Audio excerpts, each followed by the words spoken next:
Muğam Mərkəzinin açılışı zamanı cənab prezident İlham Əliyev və xanımı birinci vitse-prezident Bugün də onun Mehriban ad xanım günüdür. Əliyeva necə deyirlər iştirak edirdi. Elə bu gün də bizim birinci xanımımız çox Təsadüfə dəyərli bax. Mehriban xanım Əliyevanın doğum günüdür. Elə Laçın istəyirəm. günüdür. Bugün Laçın Bəli, həm günüdür. də Bugün Laçın Mehriban günüdür. xanımın doğum günüdür. Bəli. Buradan Mən indi ilk yayım öncə nə vaxt üzr istəyirəm. Yayım nə vaxt efirə gedəcək bilmirəm.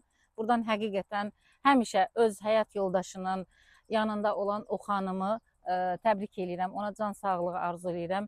Allah onları canı sağ eləsin. İnşallah işğaldan azad edilən torpaqları da qurub quracağı günlər qədər, illər qədər cənab prezidentə və xanımına, ailəsinə Allah ömür versin, sağlam ömür versin. Can sağlığı versin, elə sizlə bərabər. Elə sualım da onunla bağlı idi. Həmin o ölkənin birinci şəxsləri ilə görüşünüzdə nə hisslər keçirdiniz? Çox qürurluydu. Çox. İndi də yəni rastıma çıxır, gəlir, mənə deyirlər ki, Ara necə sıra bir hiss videolar edir. paylaşılır. Bəli, ara sıra videolarım paylaşılır. Sağ olsun dostlar, tanışlar hamısı.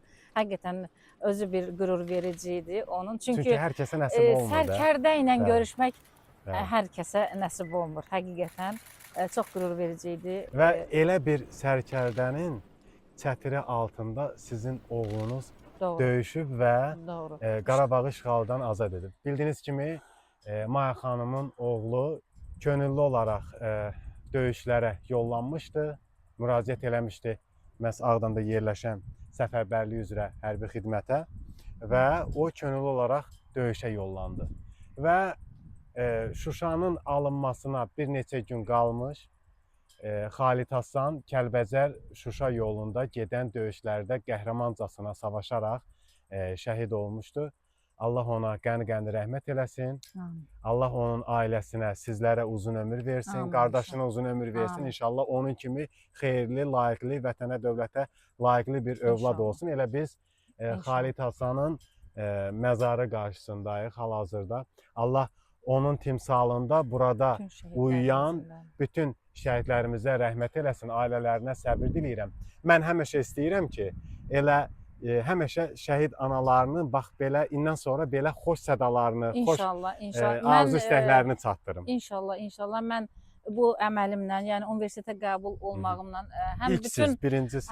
Azərbaycanın bütün xanımlarına heç vaxt oxumaq gec deyil. Bəli. Şüarını çatdırmış Yaşından olduğum üçün, bəli, yaşından, vaxtından, yəni zamandan asılı olmadan bunu çatdırdığım üçün həqiqətən bir başqa qürurluyam ki, yəni mən bunu etdim. Mən bunu etdim, istədim və etdim.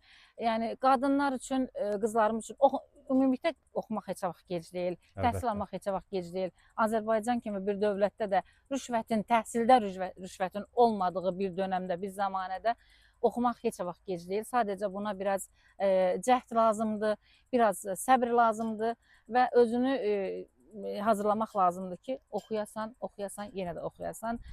Bilirsiniz ki, birinci Quran-ı Kərimdə də birinci ayə ekra olub Məhəmməd Peyğəmbərə.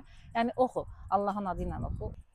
Bəli, hörmətli tamaşaçılar, əziz Azərbaycan xalqı, tək həmişə belə xalqımızın, millətimizin xoş sədalarını çatdıraq. Mən bloger Orxan Şirinli, yenə də bu gün də sizə bu gözəl xəbəri çatdırdım.